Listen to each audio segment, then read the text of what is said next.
Hey everyone, I am so excited to bring to you the Building Wealth Through Real Estate class, co hosted with me by Keith Collins. So, Keith is a colleague, mentor, friend, and he is someone who is deeply knowledgeable when it comes to real estate in general, but especially when it comes to investing in real estate. So, get your pen and paper ready. There's going to be lots of note taking in this class, and just know that we are scratching the surface here. So, at the end of this call, Keith will have a QR code available for you where you can personally hop on his calendar and deep dive a little bit more about what it looks like for you specifically to invest. And then just know I bring a different dimension when it comes to investing. He is the lending side, I am the agent side. So together we kind of make the full team.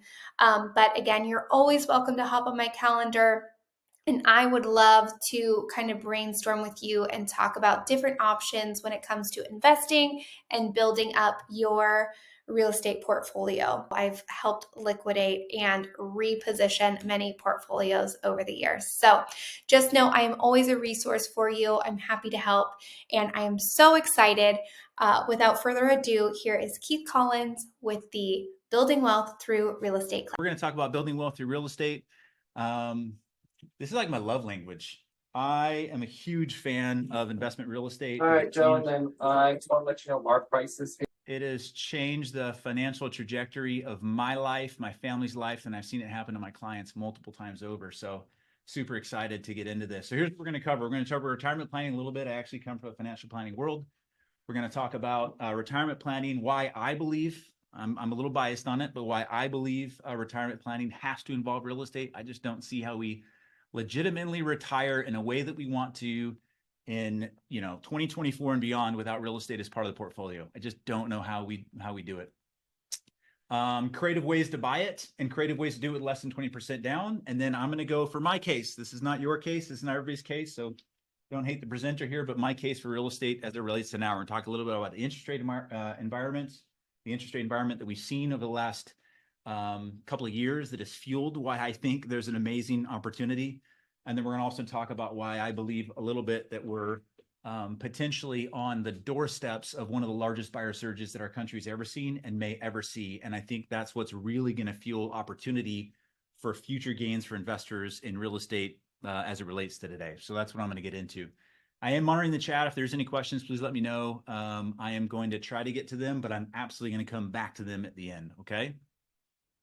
Let's get into this. I need to move just one thing really quickly. Again, y'all, sorry, I'm using someone else's computer for this as I'm visiting California for a couple of presentations. And so I'm just getting used to all the other settings on the computer I've not been in before. All right, here we go. So building, see, this is what I'm calling it, is building a secure retirement, making work optional. And that's what we're going to go through. So first of all, I want to thank everybody for coming. You were invited most likely by a BuiltCo agent, one of the ladies of BuiltCo. So make sure you thank them for this. If you want the recorded copy of it, I'm going to get it to them, and then they should be able to distribute out to you through a Dropbox link for the recorded version of this. If you want my slides, like I'm an open book, you can have all my slides. And at the end, there's a QR code that you'll be able to scan to just book 15 minutes on my calendar. If you do want to talk about investment real estate, once again, kind of my love language. I love talking about it. Okay, let's get into this. A little bit about me, like, no one's introducing me today. So I guess I'll just introduce myself really quickly. 2019, I was recognized as one of the 40 most influential mortgage professionals in America under 40, something I'm proud of. I've been doing mortgage lending for 19 years. We've closed over 4,000 home loans in our career. If you check me out on YouTube, I've got over 400 videos on how to finance real estate smart. My heart is for education, and that's another reason why we're doing this today. As it relates to investing, I'm not just talking about it, I'm doing it. So again, my heart here is hopefully it doesn't come off as a brag, but that like this isn't a person that's just talking on social media about what to do. This is someone that's actually done it. We currently own 16 single-family rentals that generates over $20,000 a month in cash flow. I've flipped land, I've flipped properties, I've renovated properties, I've done 1031 exchanges, I've done private lending, and I'm kind of a tax strategy nut. So it's like literally our biggest debt that we'll have. Some industries that you're in, you have the ability to really write off a lot of taxes. You know, there's a lot of real estate agents that are on this. They're self-employed. They can write a lot of stuff off. But a lot of the new investors that I usually get introduced to are high income earning W-2 employees. And because of that, turn on some mute here, a couple people. I'm just going to mute some people, and I ask that you guys would stay on mute if you can. High income earners on a W-2, and you know, a lot of you are probably in California, some may not be, but gosh, it's a high income tax state. And so one of the things that I didn't really realize as I started jumping into, or didn't anticipate or plan for, as I started jumping into the world of investing in real estate, is the benefits that I would find through the tax deductions associated with investing in real estate. For me, outside of the cash flow, honestly, outside of the cash flow and outside of the future appreciation, that has been one of the biggest advantages I've seen financially, is the creative nature I'm able to now mitigate taxes off my W-2 as a high income earning W-2 wage earner through our kind of corporate tax structure, because we've purchased a lot of investment real estate. So I'm going to get into that, but I'm also going to talk about my philosophy a little bit. And I want to say this ahead of time. I believe that real estate is not a speculative investment. I think when people speculate, that's when we get into trouble a little bit. I think that we can look at data and kind of like foresee, and because I'm going to talk about data and look at maybe like what it might do in the future. But I think we need to analyze the investment deal, and it has to make money for you today. So many people buy real estate, say, hey, it's going to go up, 50, 60, 70% in the future. I'm going to have a negative cash flow today. I don't think that works. And I think that makes a noisy investment. So one of my number one philosophies as it relates to real estate is you have to make the deal, you have to make money on the deal up front. And what I mean by that is cash flow. That's me. That's my perspective. That's how I invested. I invested for cash flow. I also don't want noisy investments. Some people like noisy investments, but my W-2 job allows me to invest in real estate, and I can't have the investments in real estate impact my W-2 job and have it prevent me from buying more real estate. So all the investments that I look for as it relates to investment real estate is what I consider non-noisy. Our 16 rental units that we have, maybe 2 hours a month that we spend just kind of managing the properties and making sure everything's taken care of. So that whole thing where people say like, I don't want to change the freaking toilet at 2 o'clock in the morning is absolutely false. It's somebody that hasn't set it up right. So I hope I'm not hurting anybody's feelings there. But I really believe that if done correctly, it can be something that is not noisy, that makes you a ton of money and mitigates a ton of taxes. Okay, so I'm going to jump into it. Let's see here. I'm just checking the chat and make sure. All right.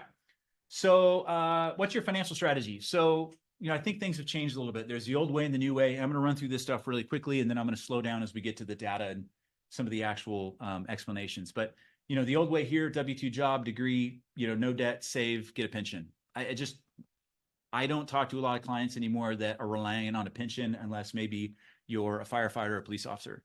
Outside of that, there really isn't a lot of pensions that we're going to see anymore. I think the new way from a retirement standpoint is we have to have an entrepreneurial mindset. We need to dig in deeply into financial literacy. I believe that we have to leverage, and leverage doesn't just mean money. And I'll explain that, but we have to leverage and we have to invest outside of our W-2 job to be able to retire. We need to be a little bit smarter than we have in the past and just assume that things are going to happen. We have to be an active participant. I think that's super important, an active participant in our future retirement plans. I came from financial planning. Traditional financial planning, this is kind of how they do it. You sit down with a financial advisor, and I have a financial advisor. We have money in the stock market. I'm not saying don't do that, right? I believe in a diversified portfolio, but this is kind of how it's set up. It's the 4% rule runs everything. And the idea in the 4% rule is basically if you limit your withdrawals from your retirement account to 4% of the total balance in any given year, this means if you have $1 million saved, you can take out $40,000 a year and then adjust for inflation every year thereafter. And you should have a high probability of not running out of money. This is how traditional financial advising works today. I'm gonna mute somebody. Lake, I'm muting you. I'm sorry. You can ask questions later. This is how traditional financial advising works today. And that scares me. It scares me because inflation has really ran at something that is overheated, something that we haven't anticipated. It's coming down. And I think that really can mess up the hope that the 4% rule is going to make in traditional financial advising. So I don't know if you've ran this before. I just think this is a very important thing for people to look at. If you have not sat down with a financial advisor, I think one of the coolest things that a financial advisor actually does for you is they'll sit down with you and they'll say, okay, your lifestyle today, here's what it is. Here's what you need in your lifestyle today, right? So if desired monthly income is $5,000 or $10,000 or $15,000, how much do you need to create an assets to be able to fund that lifestyle? It's one of the best kind of scenarios that I think you can put your household through as it relates to where you are today, where you need to be able to retire. But one of the things people don't think about is adjusting for inflation. And I think it's really important as it relates to the last couple of years, because we've seen super heated inflation that we haven't seen since the 80s. And I'm going to draw a lot of parallels in this presentation to what happened in the 80s and to what's happening right now as it relates to what we might be able to expect for real estate as it moves forward. So just a simple thing here, if you're adjusting for inflation. So if you want a desired lifestyle of $15,000 a month in income today, and you're going to retire in 20 years, you don't need $4.5 million. You need $7.3 million to retire with, and it's not 15,000. You actually need almost $25,000. So $15,000 in today's money, adjusted for just 2.5% inflation, which is the Federal Reserve's target rate. I'm going to talk about the Federal Reserve a little bit later in the presentation. It's their targeted inflation rate, and they haven't been able to hit it for the last 2 or 3 years. And I actually think that it's a very hard metric for them to hit now moving forward with everything that's happened to the economy. But if we factor that in, you're saying I want a $15,000 lifestyle, adjusting for inflation in 20 years, you need actually $24,000 or $25,000 a month and $7.3 million. Don't get downhearted on this. I think there's opportunity in investment real estate to catch up, and that's what we're going to get into. Okay, another thing, how do we get here? So, the standard way to get, or how do we get there? Sorry, the standard way to get there is to have a large nest egg. Save, invest in index funds, shoot for a 10% return. That's the benchmark, the index. So the overall U.S. stock market overall, the index historically has annualized a 10.7% return since its inception in 1957. So that's kind of the number that everybody, yes, I'm going to share the deck with the BuiltCo ladies, and they'll be able to get the presentation, recorded presentation, and the deck to everybody. So sorry, 10%. So 10% is kind of the number that you shoot for. I think the challenge is muting somebody. There we go. I think the challenge is when are you going to retire? And this is what it really bothers me a little bit is what appears to be a highly volatile environment that we've entered into recently. I just feel like things are a lot more volatile as it relates to interest rate, stock market. We didn't have these huge swings up in the stock market historically, and these huge swings down, huge swings in interest rates, huge swings in home prices. Everything seems to be a bit more emotional and a bit more joggy and a little bit more volatile. And so the challenge, I think, as it relates to traditional financial advising and investing in stocks is you're planning on a retirement date in the future, and you're doing everything that you can to put money away for that future retirement date. But what if the future retirement date is in a down market? You potentially now can't retire. What you've been working on for the last 15, 20, 30 years to retire, now you're in a down market. You got to push your retirement out potentially, another 5, 10 years to catch up in the down market. And that's where I think fundamentally becomes the issue with investing in the stock market solely. And the beauty with investment real estate is that it allows you to get through the ups and the downs. And I'm going to get into that. So as it relates, and here we go, as it relates to investment and retirement planning, I think we have two paths. We invest in stocks, bonds, mutual funds. We build up a portfolio of assets until you retire, at which you start drawing on those assets and you hope that you die before your money runs out. I mean, that's traditional financial advising. And I'm not picking on financial advisors, but that's what it is. Or, and this doesn't have to be one or the other, it can be a combination of, or we purchase a few homes that generate cash flow over time. Cash flow is key. We generate cash flow over time, and you allow that cash flow to fund your retirement. And this is the beauty of investment real estate. It creates generational wealth. When you pass on, your heirs get the property, the cash flow, and they pay zero capital gains, which I'm going to talk to you about, which is bananas. I will never pay taxes on my investment real estate, nor will my children. I don't know any other investment that gives you the opportunity in doing that. I'm going to talk about it. So the reason I love investment real estate, as opposed to traditional financial planning, throwing money in stock market, hoping for 10% and hoping your money's going to be there when you retire, is that it all is derived on the idea that we'll be in a good market when you retire. The beauty of investment real estate is it doesn't just pay you one way. And yes, you can get dividends and things like that and different, blue chip stocks and things. I am drawing some assumptions here, but for the most part, real estate pays you in multiple ways. And this is what I love about it. Rich Dad Poor Dad is actually a really good book. If you want a list of books, just reach out to me on real estate investing and taxes. But I think this is a great one for someone who's thinking about investing in real estate, is to check out. But we get paid 5 ways in investment real estate if done correctly. And this is the beauty of it. We get appreciation. So the home goes up over time, right? Homes go up over time, and I can show you that they do. If you bought a home one day before the Great Recession, and I'm calling that 2008, if you bought a home one day before the Great Recession and still had it today, you're up 33%. So homes go up over time. They just do. It's based on inflation. So we get paid in appreciation.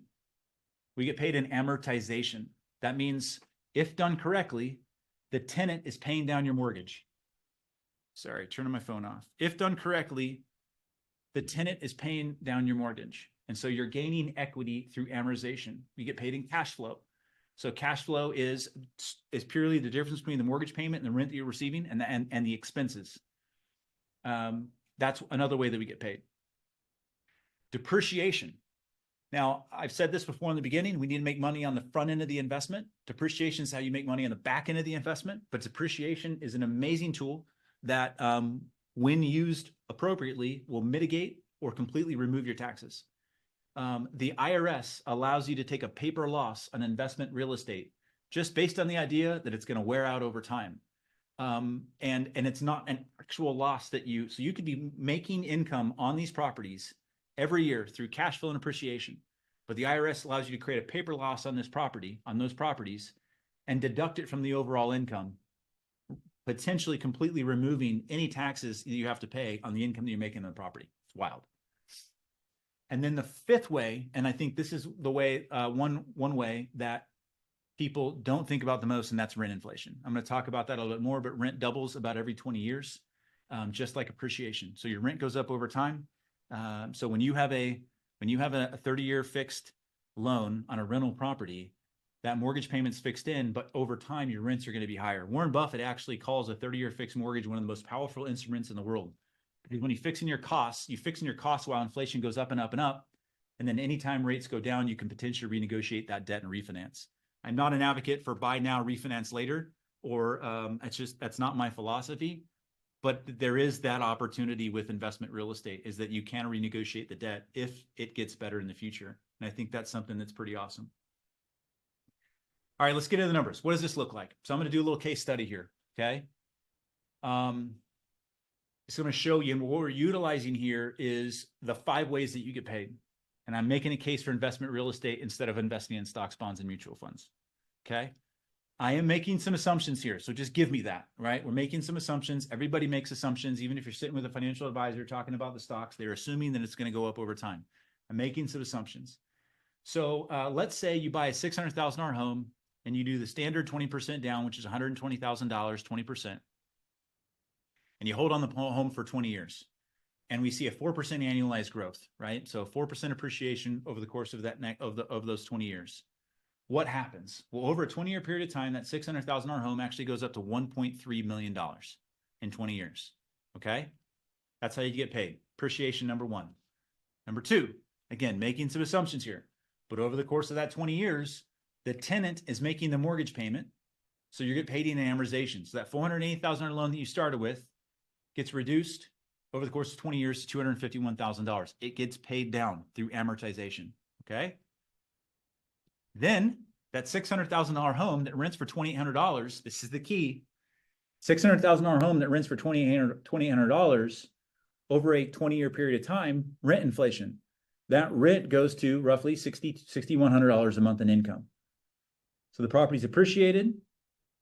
The the loan's been paid down, and the rent's gone up. Okay.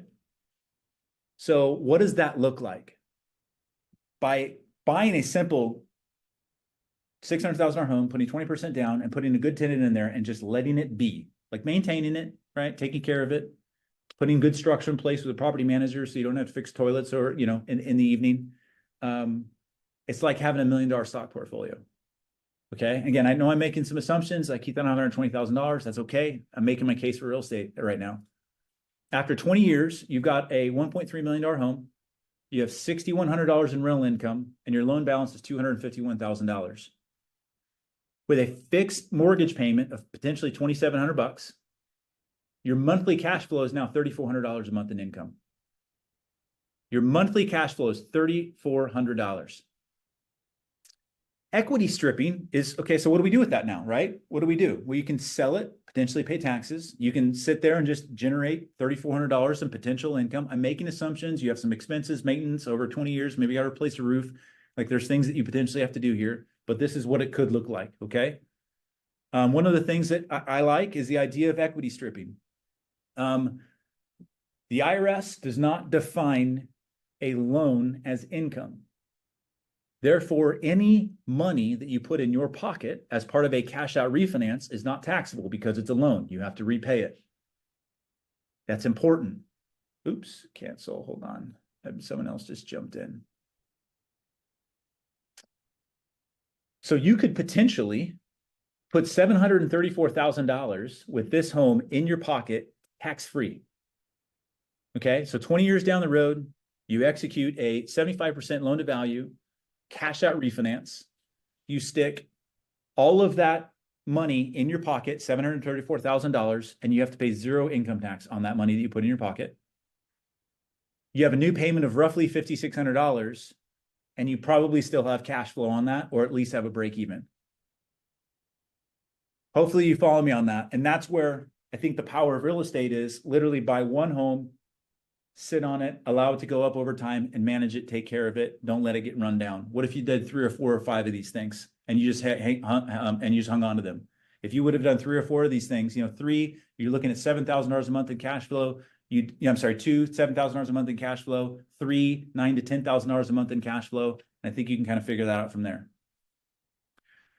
Now, here's what's really cool, really cool, I think, with investment real estate is, and I said this in the beginning, it creates generational wealth.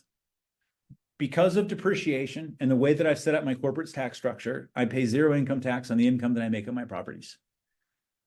When I pass away and my children inherit my properties, because of the way that we set it up with our trusts and our corporations, my children will pay zero capital gains on any of the properties that we own.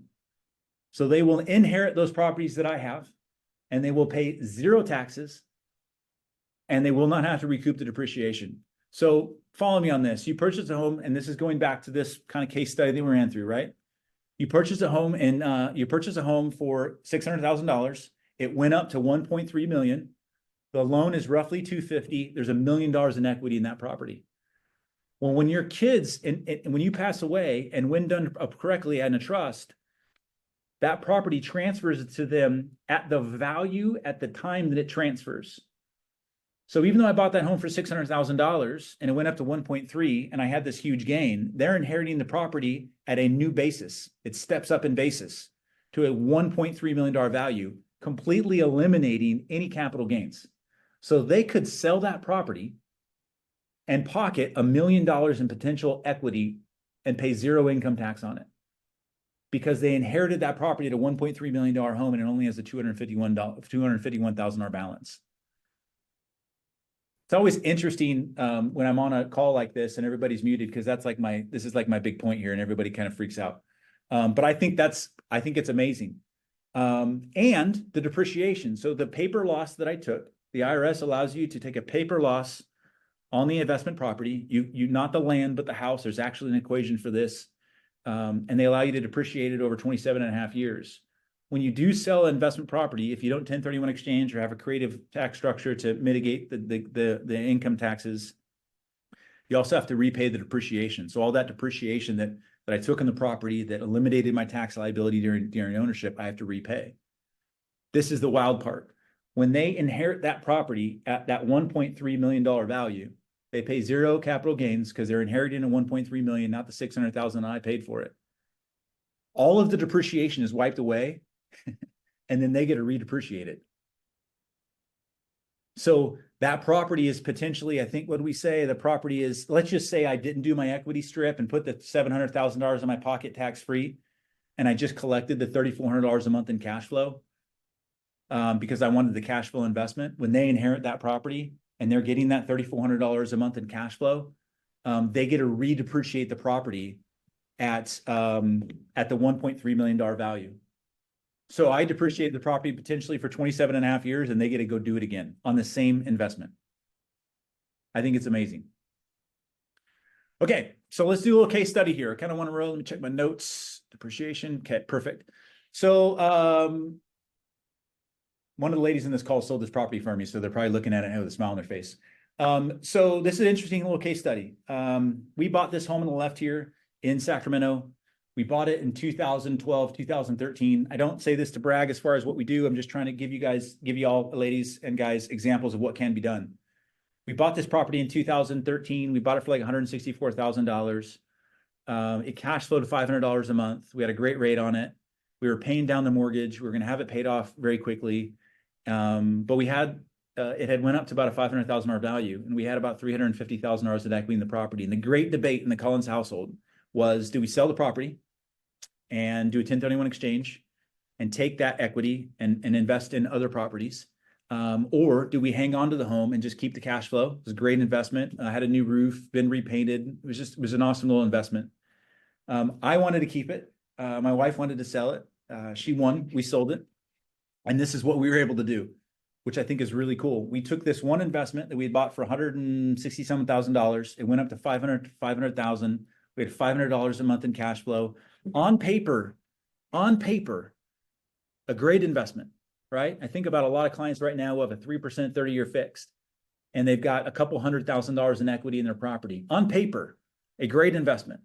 The question we have to ask ourselves is, what could we do with what we have in it, and how could it potentially benefit us, right? It might be the best investment. You should hang on to it. But I think we should always look at the opportunity cost of money and the equity of the property. If we reposition this equity, how could it benefit us? If it could benefit us in such a way that it makes sense, then we do that. If it doesn't, then we don't. But we constantly need to be analyzing our investments. So what we were able to do, $350,000 in equity, we sold the property, we did a 1031 exchange, which means the money goes to a 1031 exchange company. We pay zero taxes on the gain because the money never touches my hand. We repositioned the property into 6 rental properties. We went from $500,000 in real estate to $750,000 in real estate. We went from $500 a month in cash flow to $2,300 in cash flow. And I paid zero taxes on that exchange. So again, that's where I think a lot of people might be looking at a home that they own right now. They got a bunch of money in the home, and they're like, well, gosh, I'll never sell this thing. I think just look at it. I'm not saying sell it. I think one of the best ways to start to become a real estate investor is literally just stop selling it. But we do have to take a look at the investments that we have and analyze them. The other homes, Spencer, the other homes are located in Memphis. I'm a big fan of Memphis, Tennessee. We have all of our single family rentals in Memphis. There's a lot of places to invest. I'm not investing in Memphis anymore. I can talk about that later. But we moved all these into Memphis. I bought in Memphis at the right time. Okay. Let's talk about house hacking for a second here. So I'm going to run through this. This is kind of some creative stuff. So one of the things that we had talked about a little bit, and I think some of the agents, some of the Bilco ladies may have shared to get you interested in this call, was potentially creative ways to invest in real estate, without having to put the traditional 20% down. There's a lot of different ways to do this. If I were to start all over, I would do it way differently. You know, if I had 20% down to buy my first home, I wouldn't do that. I'd probably buy 3 homes with 5% down.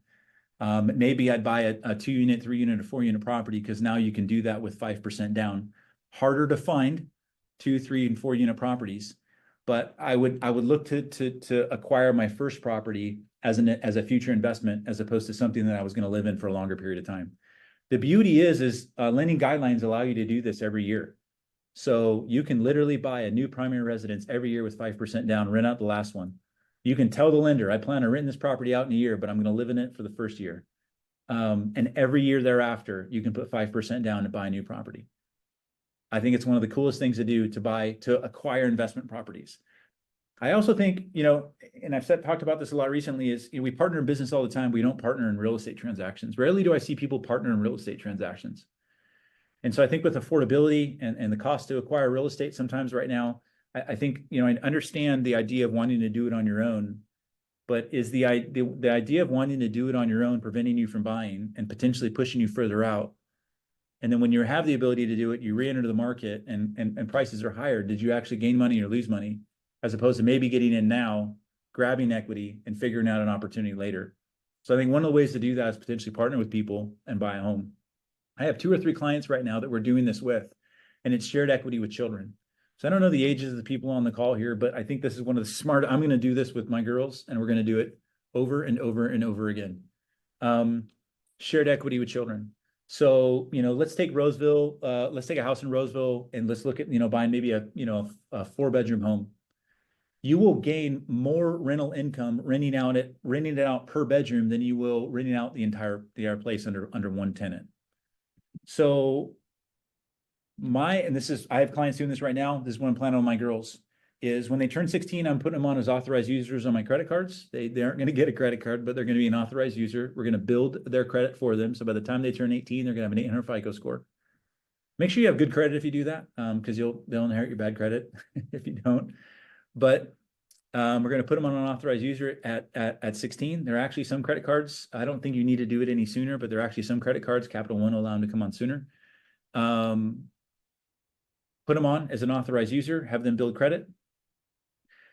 What lending guidelines allow you to do, as long as you have one person living in the property, and then you have a non-occupying person, as long as you have one person living in the property, you get owner-occupied terms, owner-occupied interest rates, and owner-occupied down payment. And the person living in the property doesn't even have to have a job. As long as the non-occupant cosigner, dad, right, in my case, can qualify for the property and carry the debt and my own debt to income ratio. So our plan is when my girls turn 18, unless they're off to college and doing something else. And if they're off to college, there's a whole nother plan I'm going to talk about here in a second. But if they're not off to college, we're going to buy a home. They're going to live in it. We're going to create a shared equity agreement. I'm literally going to create a legal document that indicates what's going to happen when we sell, what percentage of equity that they're going to get, and who's going to cover costs and responsibility during their ownership. They're going to live in one of the rooms, and they're going to rent out the other 3 rooms. We're going to generate cash flow that covers the entire mortgage, right? We're going to generate equity. We're going to pay down principal. We're going to get tax benefits because for me, it's an investment. For them, it's owner occupied. They're going to live in it for a year, and then we're going to go to do it again the next year. And then we're going to go do it again next year. I have a client right now. They just did it for 2 of their children. Their plan is to do it 6 times over the next 3 years. Is every year for the next 3 years, buy a new home with their kids, 5% down, create a joint equity agreement. When they sell the property at a future date, they get back any initial investment that they made, any capital investment that they made during ownership. And then when they sell it, they'll split the equity up based on the initial shared equity agreement. I think it's freaking brilliant. The second one is related to college, which I talked about. I have a client right now. Their kids are going to Louisiana State. Louisiana State University is $30,000 in out-of-state tuition. In-state tuition is $12,000. All you have to do is be an occupant of the state for a year to qualify for in-state tuition, and real estate is the key. So they are buying a 3-bedroom home within 10 minutes of the college. The kid is living into the home. Parents are co-signing. Kid doesn't have a job. They're renting out the bedrooms. It's covering the mortgage payment. The down payment is the savings in the first year of tuition. $30,000 a year in tuition, out of state, $10,000 in state. They're saving $18,000 in tuition because now they're in in-state tuition versus out of state, and that was the down payment on the first year. This is how we use real estate, right, to get around costs that we have in our lives. So purchase a house near a college for in-state tuition, I think is a great example right now. Again, these are for people who have kids. I talked about partnering. You can add an ADU, an accessory dwelling unit. Most counties across America have completely allowed this as something that you can do. There are loans renovation loans. So you can actually do a cash out refinance, second mortgage, or renovation loan to add an ADU, an accessory dwelling unit to your property. Above garage apartment, casita, basement apartment, generating additional rental income. You can buy a second home. Second home allows you to buy, you can buy a second home. Traditional lending guidelines allow you to buy a second home And you only have to put 10% down, and you can turn it into a nightly rental. Lending guidelines allow you to do that. I talked about partnering with a friend. Out-of-state investing is another opportunity. That's what I did. One of the reasons we were driven to Memphis was the lower cost to acquire a piece of real estate and the high cash flow from it. At the time we were buying an investment, it was the #2 city in the country for rent to purchase price ratio. Detroit was the #1. Everybody asked me that when I say that. I did not want to invest in Detroit. So we bought in Memphis, and it's done really well for us. I talk about an accidental landlord. Accidental landlord is literally just stop selling real estate, right? Stop selling real estate. What I mean by that is you have your property right now, don't sell it, figure out a way to buy the next property, turn that into a rental, live in the new one. And then BRRRR, which people talk about a lot, especially if you follow people on investment on Instagram and different social media platforms. It's kind of the buzzword, but BRRRR is buy, renovate, refinance, repeat.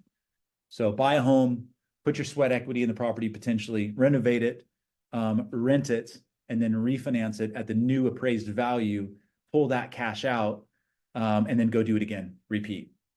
So these are creative ways to house hack and potentially buy investment real estate outside of the traditional 20 to 25% down. Okay, let's jump into this. So now I'm going to jump into my case for the market. Are we out on time? 12:38. Okay, I think we're going to do fine for questions and answers afterwards. I'm going to share this just really quickly. These are options for down payment. So if you are buying a home as a primary residence, and kind of what I talked about, kitty condo, your kid's going to live in it, or you're going to live in it and then just move every year. These are the potential down payments: 3% down on Home Possible, 3.5% down FHA, 5% down conventional. I don't know why there's a 3 in there. I apologize. USDA 0 down, VA 0 down. So if you're a veteran, active military and eligible for a VA home loan, like buy a house now.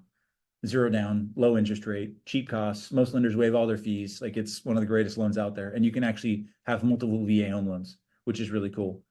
Where can I get the money? I'm not a huge fan right now on HELOC on a current home. A HELOC is a secondary loan on your primary residence to grab cash for an investment. The reason I'm not is the rates are really high on those, because the federal funds rate, every time we hear the Federal Reserve raising interest rates, they're raising the federal funds rate. That's so high right now that it's really hard to make a deal cash flow. And what I found today in today's market, where I think investors are making mistakes, is they don't have their deal hierarchy.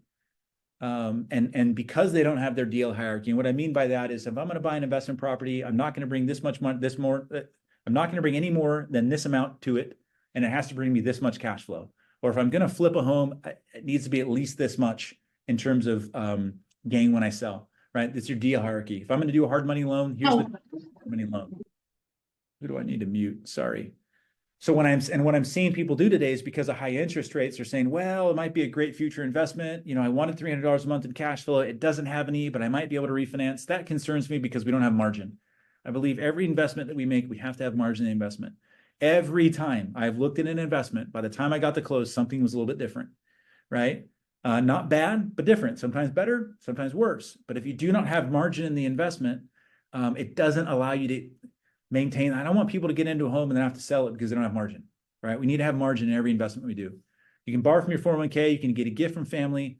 You can take out from your Roth. You can actually do a self-directed IRA. So, you know, if you've exited an employer and you still have your 401k with them, I look at it as like, you know, getting divorced and leaving money with your spouse. Like, I don't know why you would do that, right? So if you have a 401k and you've left your employer and you're leaving that with your employer, you can convert that to an IRA and then convert it to a self-directed IRA. And you actually buy investment real estate within the IRA. If you have an IRA, you can convert it to a self-directed IRA. A lot of different rules with a self-directed IRA, not complicated, but way different. Be aware of that. And we can go through that if someone ever wants to talk to me about it. Your tax refund, seller can cover costs, or you can use other people's money. I really think there's opportunity to partner with people, utilize their cash to potentially make investments. So that's how we can get ways to fund the investment. Okay. Here's my case for real estate. I'm going to run through this a little bit. We're going to get into data. Then versus now, right? So 2020, 2021, you know, over ask price, multiple offers, no contingencies, non-refundable earnest money.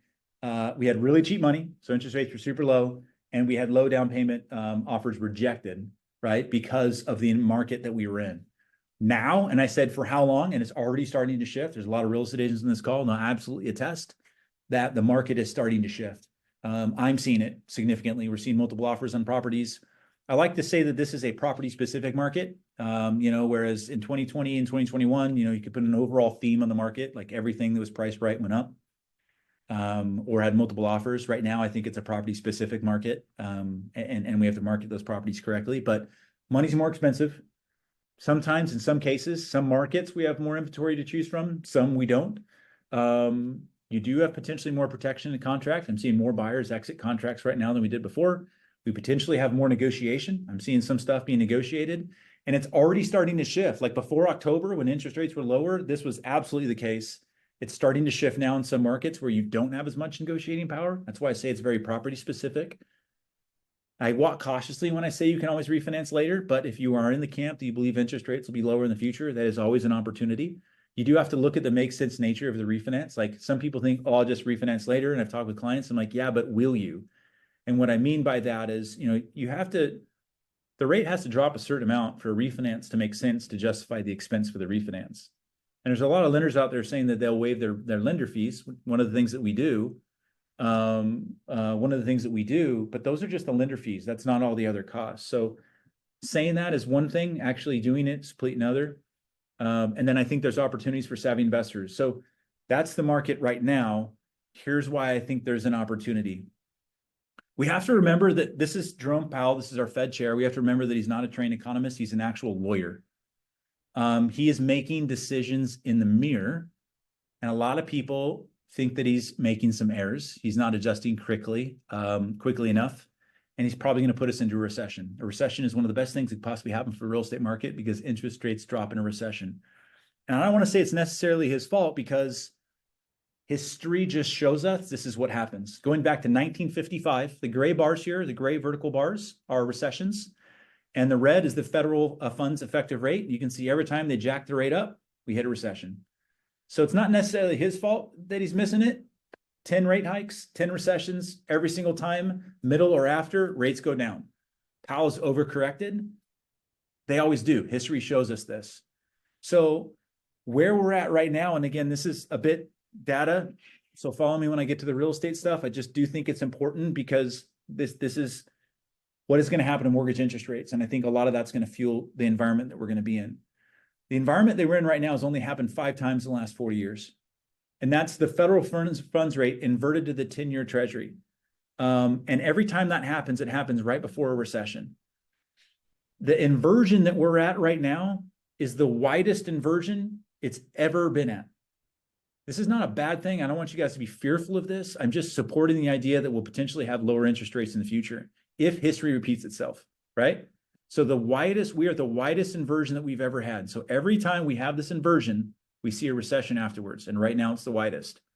What happens to 30-year fixed mortgage interest rates when we have this inversion and hit a recession, right? So the 90s, 11 to 7.5, the 2000s, 8.5 to 5.5, 2009 are the Great Recession. That's what I like to call that one, 7 to 4.5. And then most recently, which is the COVID recession. And there was a recession actually in COVID. People don't know that, but there was 3.5 to 2.5. So interest rates drop. Here's the market that we're in. And I think this market tells it all. So interest rates went to 2.5%. I have clients that I did a 1.9% 15-year fix for clients. This graph is actually showing all mortgages in America by interest rate. There's a term that a lot of people are using right now. It's called house hostage. And I think a lot of clients are house hostage, meaning they're stuck in their home because they could not afford the home that they're in if it was at today's interest rates. They want to buy the new property. They want to have the new neighborhood, then the new school district with the bonus and the pool, but they can't do it because they can't afford the home with today's present interest rates. And if you look at this, where's the data here? 23% of homes are, okay, what is it? 81% of all mortgages in America are under 5%. 81% of all mortgages in America today are under 5%. The reason I'm bringing this up is it's crushing inventory. And inventory is the driver of real estate prices. And now this is why I'm getting into my data as to why I think we're on the doorsteps of one of the largest buyer surges we're ever going to have, and potentially a few decades of home price appreciation, reasonable home price appreciation. But this is what's feeding into it. We have people that can't upsize or downsize. They're literally not selling, and they're potentially never going to sell because the rate is so low. So that inventory that we would normally having come to the market that stabilizes the market is not happening because of record low interest rates and people being stuck in their home. When we look at housing, Mark Zandi, this is a graph from Mark Zandi. Mark Zandi is the chief economist for Moody Analytics. Moody Analytic is the largest ratings agency in the world, and he's probably regarded as one of the highest regarded economists today. Like, people listen to him, and he just gave this presentation to the Federal Deposit Insurance Corporation, the FDIC, on his concern in housing. And basically, what he said and demises is that from single-family homes and rental properties, the United States today has a 1.6 million home deficit.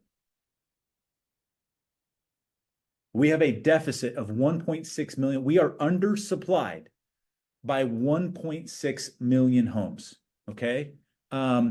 This graph, I think, shows it a little bit better than this graph. It's basically the same data, just moved over. What I want to show you here is this line here is basically going back to the 80s on the average number of homes listed for sale at any given time in America. That number should be around 2.2 to 2.3 million homes. In 2008, we had a rapid run up. We were oversupplied in 2008. There was other fundamentals that happened, right? We had non-sustainable lending practices. If you've done a home loan in the last 24 to 36 months, you realize that it is much different now than it was then. Like, we have to document everything. There are no stated income loans. So lending practices were much, think Big Short. If you haven't watched that movie, watch it, you'll understand. We had unsustainable lending practices, and we had a massive run up in inventory. We oversupplied the market. We had over 4 million homes available for sale at the peak of the downfall, okay?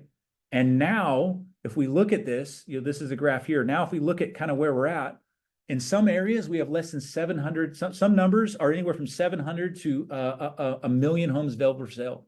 Redfin has been around for almost 20 years. 2 months ago was the lowest level that they have ever recorded for available homes for sale in America. We are significantly undersupplied because, and I'm going to show you, builders stopped building for 2 significant periods of time in recent history, and sellers are not selling because they are house hostage. All right. So, here's kind of where we're at. This is the structural undersupply in housing. I know it's a lot of data. I'm hoping you all get this, but this is why I couldn't buy enough real estate right now. I love data. Okay, good. Thank you. I appreciate that. It supports it. A lot of people will just say, hey, buy real estate. Like, here's the reason behind it. So this is what we're calling the structural undersupply in housing, but basically this is housing and stock in America. What was built, okay? This is what was built in America, and this is everything. It's 1 unit detached, 1 unit attached, 2 to 4 units, 5 to 19 units, 20 units or more, and manufactured in mobile homes or trailers, right? This is literally all housing and supply in America, okay? Something I want to show you right now. Here's where we're at, 2020 to 2019. This is because look, like if you're a builder, if you're DR Horton or Lennar or whatever, and you have this tract of land that you want to go build on, like, it's 10 years before you ever sell a house. Right? You got environmental impact studies. You've got all the, the shrimp that we have to take care of to make sure that, like, we don't impact them. I get that. I'm making a joke. Like, I understand environmental impact issues, but it's real. It takes forever to take a piece of land that you buy, get through all of that, develop it and sell it and deliver it to the market. So we know what's coming for the next 10 years based on what's in the works. Okay. So we know, and they can't just all of a sudden build out of this. Okay.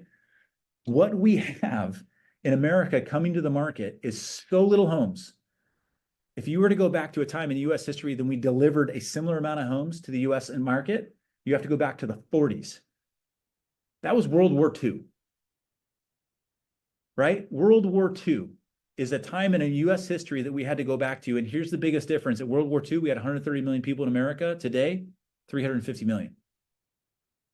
So we are about to deliver the least amount of homes that we've ever delivered to the United States in the next 10 years, lower than what we delivered after World War II, and we have double the population to do it with. The reason is we literally stopped building after the Great Recession, stopped, right? So in 2010, 2019, there's a huge drop, and then that was coupled with COVID. COVID shut the country down, right? So we have a huge undersupply in housing.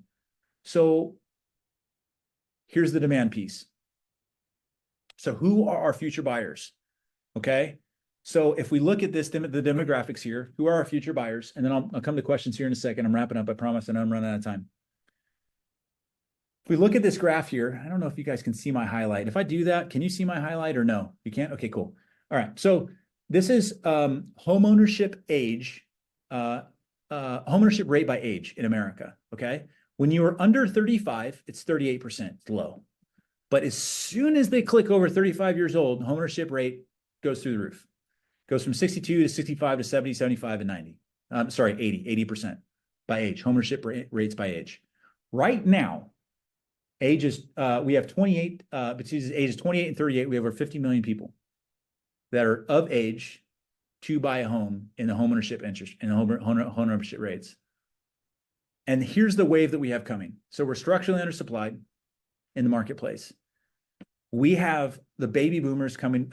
We have the millennials coming to the market. And I think this is like everything. This is the slide. So what this slide is showing us is this is all Americans by age. How many of them right now, today, in today's date, maybe last month, right? But 2022, I apologize, 2020. This is June of 2020.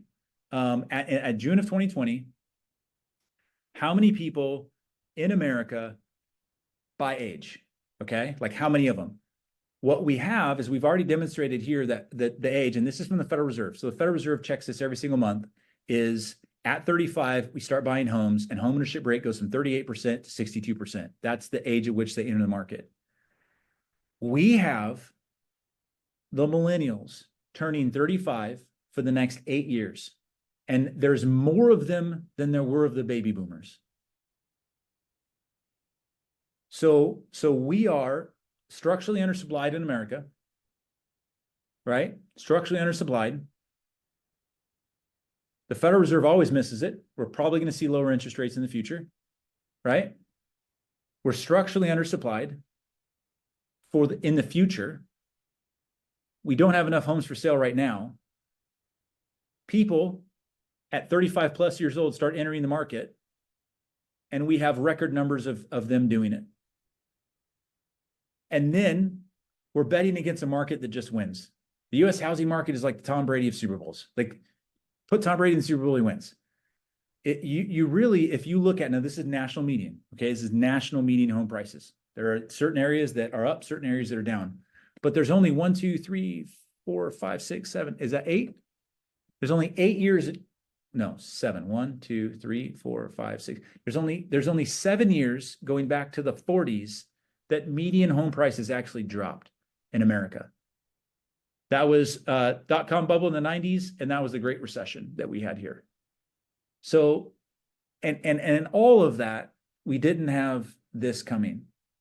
So I just think that there's an amazing opportunity in the marketplace right now to like do this. Buy a house, invest in it with the right fundamentals, with margin, right? Making sure that it cash flows, and then literally just hanging on to it. I don't know any other business. Like, I can't open up a sandwich stand and make a bunch of money and it doesn't impact my W2 career. But I think that we can do that with investment real estate. So I'm going to put this up for a second here. I'm also going to throw some stuff in the chat. I'm going to come off Zoom. But if anybody wants to scan this really quickly, this actually is a link to my schedule. So you can book a 15-minute call with me anytime. If it's available, grab it. It's for you to have. I just ask that if you do it, maybe put in some notes that you were from the BuiltCo call and what you want to specifically talk about so that I can be prepared. But if you do schedule this, you'll have full and complete access to my schedule. Thank you so much for taking that time and spending it with us today. Hopefully your wheels are spinning just a little bit, and just know you can always reach out to me directly if you have any questions and again, want to deep dive just a little bit further. Anyways, take care. Talk to you soon.